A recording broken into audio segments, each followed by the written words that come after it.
Hello everyone. À, là thil dang soi de tun video chu video te kha chu thu top siam thei tu ta ku ta an oma chu wangin an thu kan ngai changa thu neu tam pastor ngai tong chua ka ti te angala khan perek nge thil siam nge an lo kil lu ta chu tiang chon lo ngai sa nge ma ne arab thak khop ma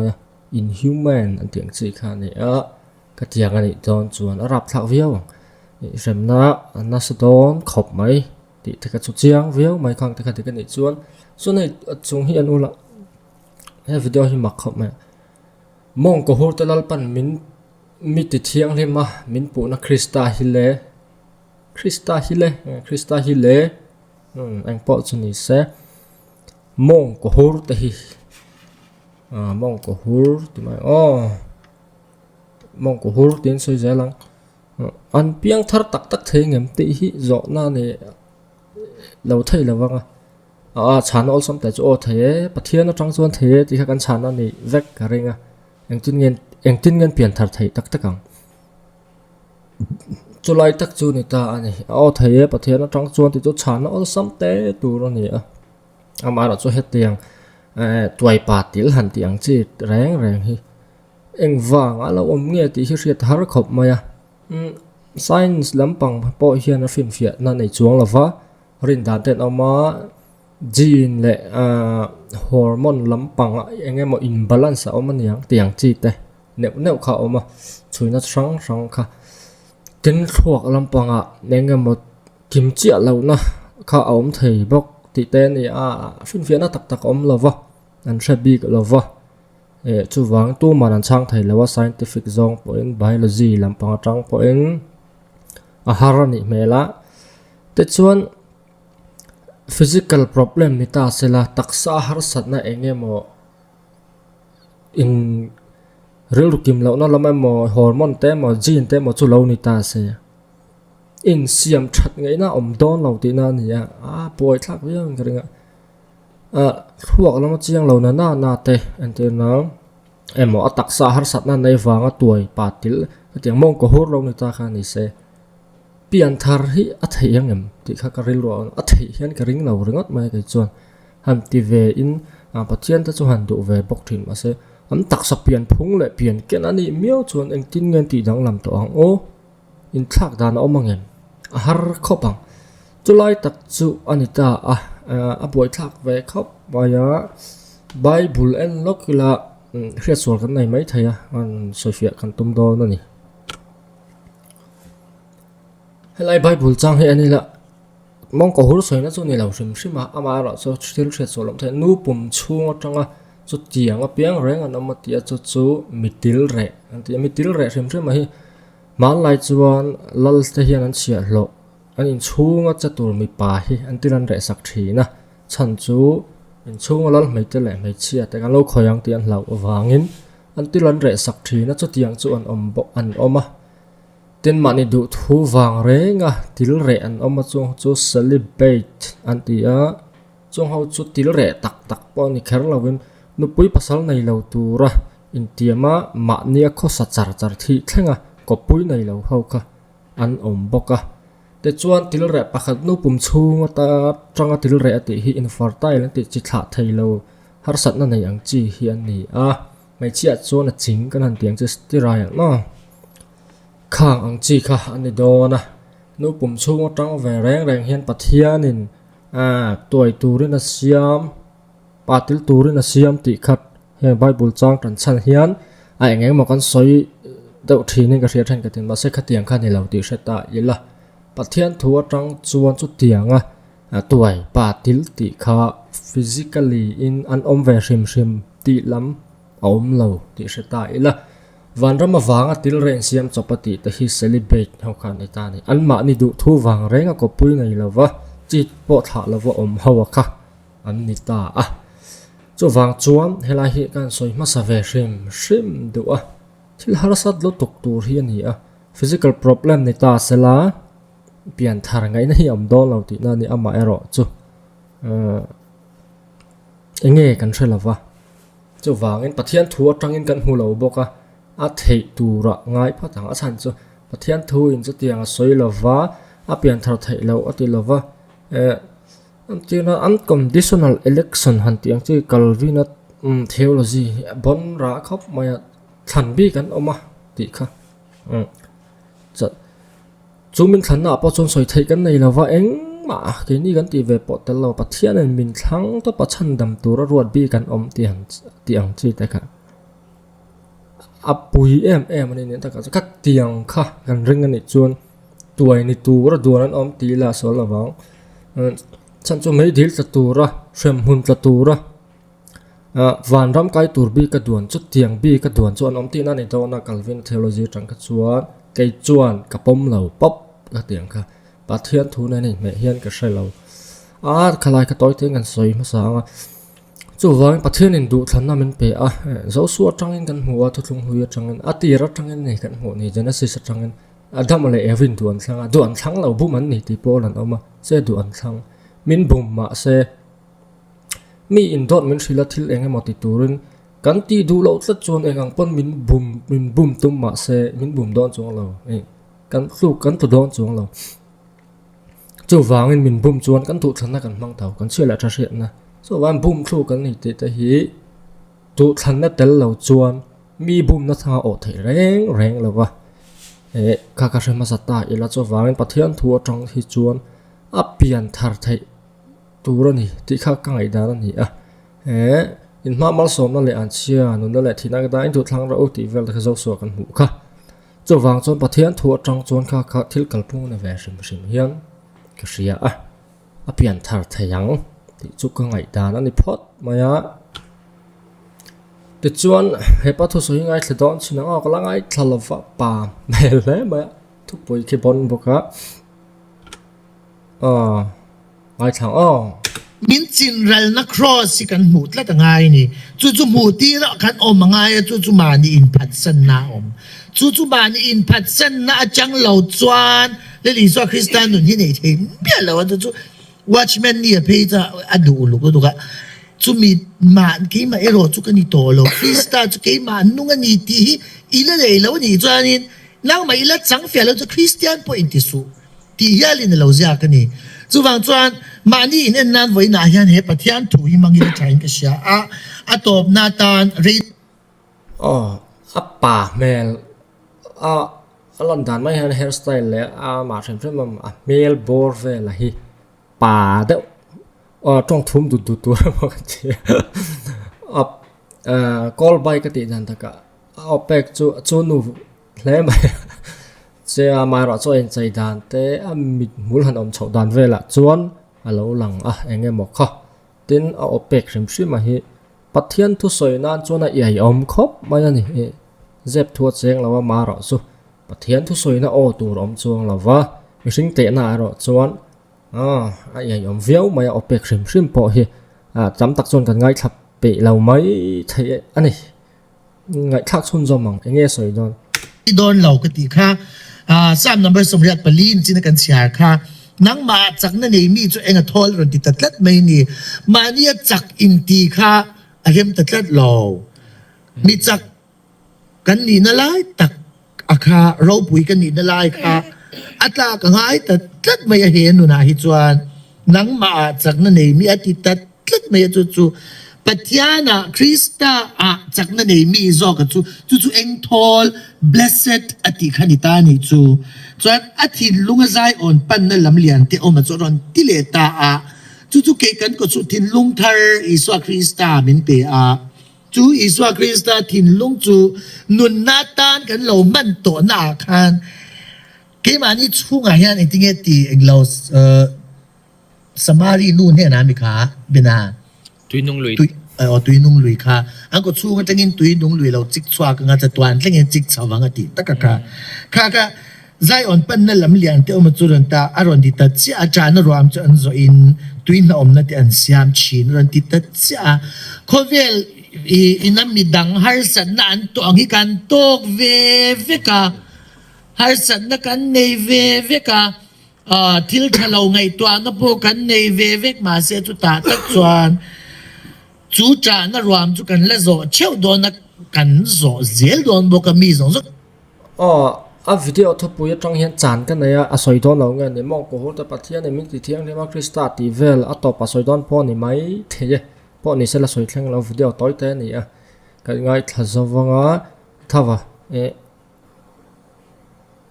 kan oi lo chu eng po ni sela thil harat ve tak tur chu ni a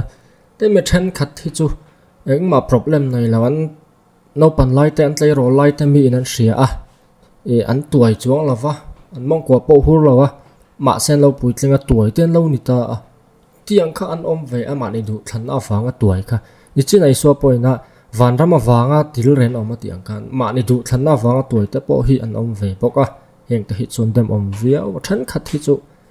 a nau pangte an ni changa ti de ulai loi hi an om boka heng te hi ni sep thiam har ka ti em chu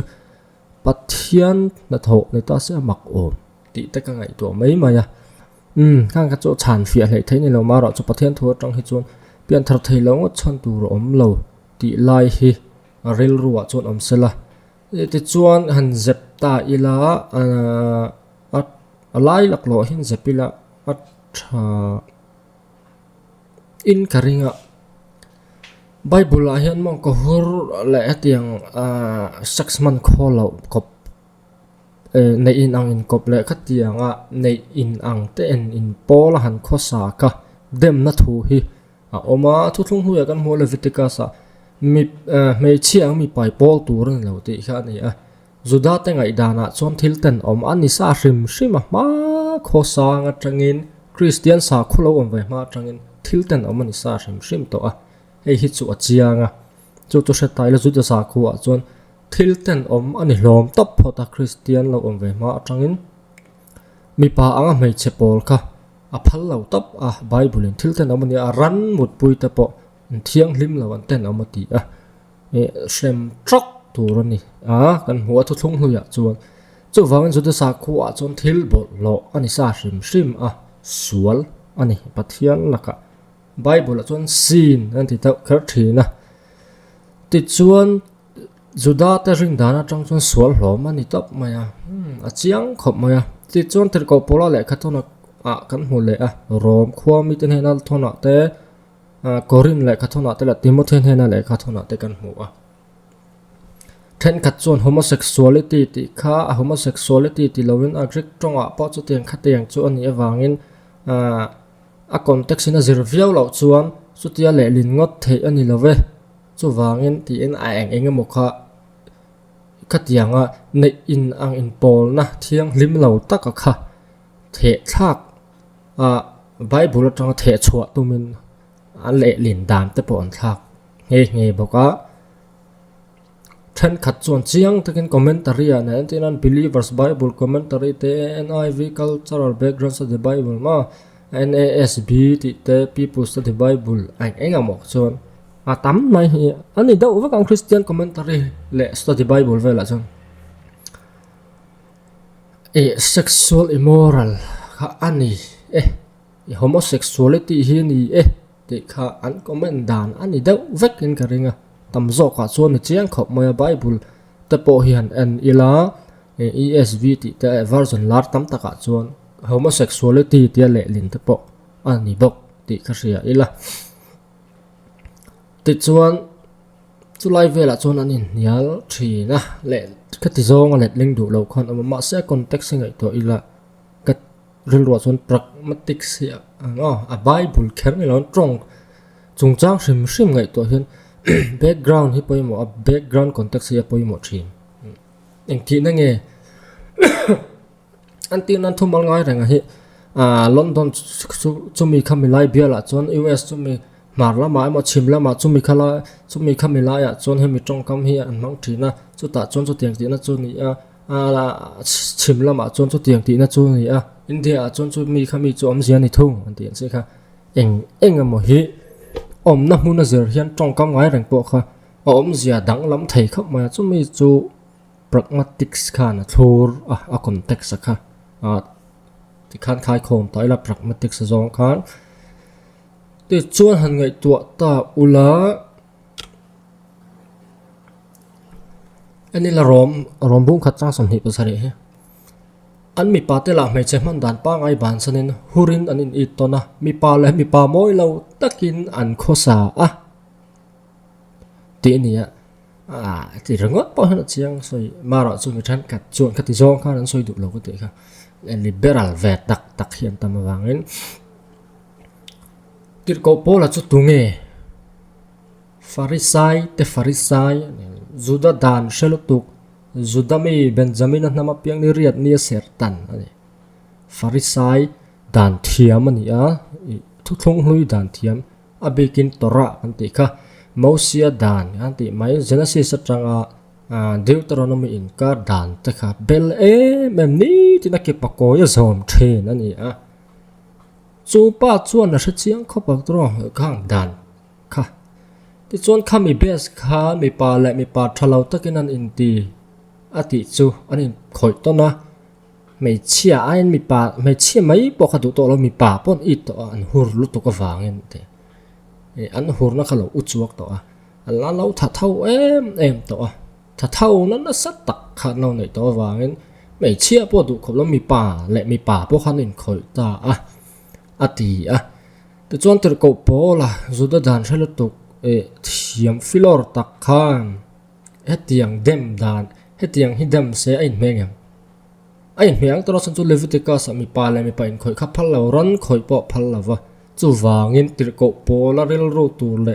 a farisai na rel ro tang a background na tang hian ani yang ti achiang phota tin mi pa in me chaman dan pa ngai ban san in hurin te me a context rim rim a thukal dan hian uta ula tong zong khan te I chut ula mi pa in mei chia man dan pa ngai pelin an manga atia mei chia po chu an khosak pui dan kha pa ngai to lawa hur suala rong kain mei chia po chon khosak pui to ti chiang chu mi nu mi pa le mi pa ati chon enge engdang nge ko thaya chu chiang ta reng ta chu pragmatical po khan adik ti chiang a ten an ma ni background story rim hi man lain roma te Greek mizi nga te heng hi atam mai Greek hawa phei chon ro khom tu ran du wangin mai chia hi an nor thina mai chinau pang lo piang hi an du lawa chu wang chuan nu pui tur po mu zo lo mi pa khan leng senior thak then ne Greek hau ji khan ti Greek hau influence an ni an tia roman hau po hi ti chuan khang hau khan mi pa po an khoi mai thina mi patlei rol deuh le me pa upa deuh te po te kha an kho samai thina te khan an hun lai khan roma te ni ro me po khan mi pa kho sak pui thina chu tiang chu ko pui nei ante chu wangin a hluar thil om ngai lo ni lang reng tir ko po la hian chu tiang a soi chon rom kho mi te hena le kha thuna hian rom ho hur sual na thila khan atel ti hi chiang reng an hun lai khan a chan chu ni ro ref nai vai tak ani emo ter ko po la po chu wangin heng sual na hi a background te trong om dan tel tir ko po la din mun zong tang hian eng dang ma ni la ven homosexuality nge yani mi pa in po la thalo tak ani a mi pa in mai chia po hi ani dan tur pa ngai pelin an khosak pui bok hi chiang a soi buai dan va ko min salawa chu wang chuan bible chuan eng ti kong zong po in hi adema korin le khaton pakhan abung ru ka kan huwa ti muthe hna le khathona po kan huwa en phei khera ngai to lo anga achiang to ra ngai taila tir ko po la kha soi tu lan i zela wangin chu wang chuan tir ko po la hi tir ko po la le khatun hi pathian thuwa kan lo pom pathian thok khuma kan ngai ani si chuan bible chuan pathian chuan tir ko po la mang hian heng hur sol na thil hi mi pa le mi pa in kop te mai chia le mai chin kop te po eng kim maya kha thil pa nga ya ruat lo rim ti hi achiang ta chu wangin pathian in zuda ho ngai da chong creation account a hian pathian in thila siam dan mang chu mi pa le mai chia siama chi thla turin a siama mi pa le mi pa in pol hi akong mang lawa an natural la han the nei chara kala chu wa pathian min siam dan mang ani lawa thil ten om ani ti dara po khap na om nge Leviticus ti kha ani sa sim a bok awangin pathian thu atang chuan soi moi dan om lo chang tam tak kan la chuak man lo zang kan la chuak man lo wa alok zual an sei ani chu wangin pathian thu atang thiam in chan tir tum kan ni chuan kan ti fu lawa ama ero chu kan piang thar thei lawang ti hi chu ka ngai dan ani chia lo tu na chuan chan chu kan piang thar theiang ka tiang mi khalo ni po ni ila har zo harang tang zu rui zungol veite eng ruk rat emo stu khotlang ami nok sakle misual kan tiang chi te hi chu sim hi har ve hle ma se an sim fau thil thei ani a tuai ni sim mai chon a ol deu ni en lang ani cho wang chon heng hi har sa dong hi ka ria an soi le thi ni la poi thak khop mai eng lo ngai to ve ngai am ka thela wa har san na kan nei ve ka thil thalo ngai to na po kan nei ve ma se chu ta tak chuan chu cha na ruam chu kan la zo cheu do na kan zo zel don bo ka mi zo ki tu ma hi mi fel fam kim le nun fam kim kan om don lawa chu mi ya ta ka cha na ruam kan zo hu na chuan tui na om na thar siam chi tu thole nun Krista ko chunga ta tui nung lui lo chik chwa ka chatuan tle ka chik chau tur kha kan kul ta tlat maya titla ya hianin I kan nun hi adang lam don ani ti hi achianga Galatia bunga cha som ni pali alo langa Krista I swami te chuan ron ti ta chia chu ta chuan kan dang lam na lo lang ta ni Krista I swami te chuan ti sa chu aswal ngai twa na le achak na te chopin an khem be ta lo tia chu mi nu na chuan voina kan lui atul ma ani ro tuit lama sa chuan mal som nei na khu chi chak na tangin chak le zwal na an kal chi na zaiona pathian ma chuan anin lan cheu chi na ti tatlat meya he nakin cho pathian ma ding tur kan ni lawamo wan te tu na hian pathian ma a ro rel na in chan to ni ke ma ni pathian chung ti ai chuan ro rel nei chan a hun to a in chan mek ka fel thu a hian thiam lo ka chang chi na ka swal thu a thiam lo ka chang chi na ro rel ka tum na thu a thiam lo ka chang chi nakina thiam lo chan a in tu na thiam lo ka chana ka thiam chan na Krista ko muak om hi apoi mo masati soi tu ni kan shat tu apoi mo be chu ni ta ni nakina thiam lo chang tu nakina ro rel tur chau an ni chuan kan ni chuan thiam kan chang don lo tu mi zo Bible boy thak ven so sap tong an tong kau che da an ti nan war deuh ta ka tirat bul han chan na ye an engemo khang ang che lo om thin Bible alom thin kha ani tin han le ta tong kam tam tak tong kam engemo kha oma soi mai to na ka thei hila pani kat mi zo in ani lalpa kan tingai lova Bible om ha in pathian tu na kan pathian poi kan be pok lova ten kan sa kholoi rim thrima tuman ka tiang an chi ngai lova Bible le tu ten sap tong le lin miaw awangin sap tong kau che hian min chia na sa khop mai ma tui kuk tong to ken min influence na sa em chu wang chuan boi thla ka anal lem law ni ani lalpa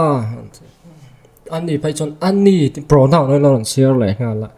ti ta kha kan soi mai te rel ro lo lang thut mai na hian thiam lo kan chang to Krista I swami te chu ma se chu mi pi a chon tharau thiam li mina gol nge chu kan thiam chan na Krista ani tlat mai chu ku voi na thiam lo chang te hi kan thiam chan na Krista ani tlat awangin sa siam tu chuan ni tinge ti ro rel na lo thleng tur ka hlau long thiam chan lok na kan hei wangin tunge kalat pa ma min he kang atakani kata ni silo ti chu wang chuan voi na hian chu Iswa Kristan nun na nei tu te chu mi van nei ber kan nia dam lo chungin ka dam kan ti ta hur chungin ka hur ve lo mi thiang lim kan ni Krista kan lo ti ta chu ai lu chu voi na ke chu ka ve la thil dang ka she to lo lal Israel ma elia po hian du dang kan nei to lo wa na po kan lal Israel chu tu dang tu ri ka she to lo ni ti paro puidan kan puang chuak ni lek pada thu men som sem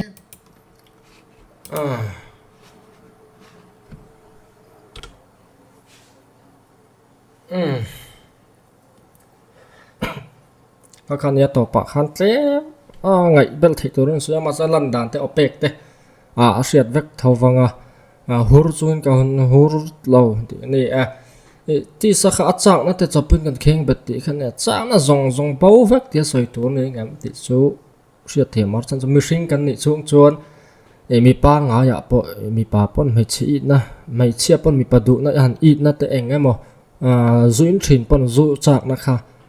ala ve anga are chang te po omanga reng lawanga are reng bok lawanga mi hringa chuan chu wang chuan an ni po en Yesu Krista wang ka do ne ta viau ve pathian in min puya min ti thiang hlima tia chu thil ni phung ania a theyang pathian nen chuan ti chuan all some te in mol mang te in soita ila than ka tin chan dam na han soi dana hian a ke ni chu min chan dam lo Israel te chan dam turin lo kala ke chu toi baptist wa in te khalam chungoi te anoi palang eng po ni se mol mang takin soi ila zohna bong thum chang som parokhin chang chang bareng ka ria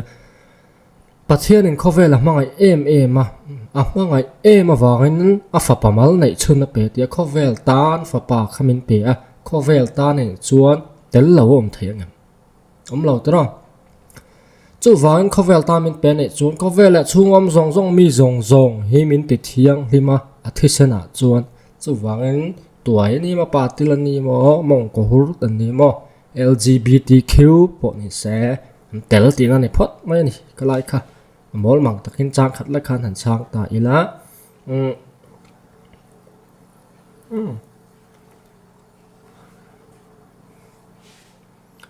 cam hít sẽ dùng mai ni su là một thế mi ni so cái sum thầy là đâu sẽ thiệp đâu thì cho nó tóm non tối te in an tin hun hi soi ta ila India rama chuan India ram lawa po ni da ani Donald Trump khu aron check khi aron che skill deuh hlek do na an phal rai pup ang kha chuan aron phal rai don to lawa US ti chuan tle min ni point strict deuh anga India rama chuan judgment hnung ber sang hi som ni pathum October kan ho chu tu an ni ho hian in nei turin fundamental rights la constitutional rights an nei lo an ti an fundamental rights ha tel lawa ama ero chu state malte le enge modan bi ka in ka ti in nei ti ra dan te an la om ni chon hel chuang lawa state legislature ku tan da an do chon dan siam thayang an ti ai ni chon kan siam loven ka ri state than ka tai ro chuan an in ka tiang hi an om ve to boka ti te ta ila kum sang hi som paria ta IPC kha anon challenge sa 377 kha unnatural offense ti kha unnatural offense hi tuna kan so yang khan unnatural ni nei chara kala ni ti na ni maya so wangan ran mut puite mi pa in khoi me chele mai chen khoi ta ka huama lot makalai khan adrafa IPC hi kum sang kha jare somruk drafa sang kha jare somruk pakatan manga mang chana draft to the background to England law on wangin England hawina andan man common law hi atam man hi India ram legal system history hian background hian alo thei lawa chan chu min op to tap sap British an wangin an ama ro chu an ni ril ru chun in obbe na ril ru colonialism rong kai kha atama wangin dana hian India context hian afu chia lo na lai om ve kan culture ta ne na in mil thei lo na lai kan nun phung ta ne na in nerem lo khatam tak a om ve chu wang chuan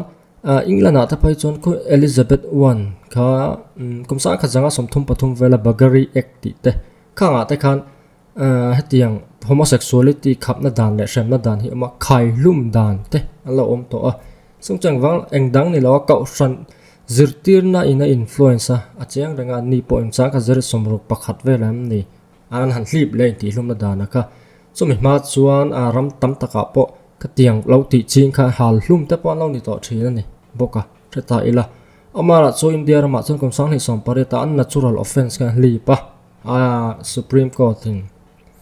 unnatural offense om to lova LGBTQ ti te hi an ni na tiang reng a hi an fundamental rights ani a amaro chu sang ni som ni pathum latest Supreme Court judgment a chuan in nei em ka chula phal lawa chu ti chung chuan zau takin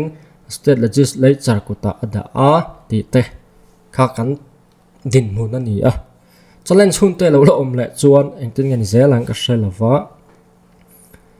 ti chuan tu na BNS kan manga BNS chu toy te en la kong o poimo lai hi o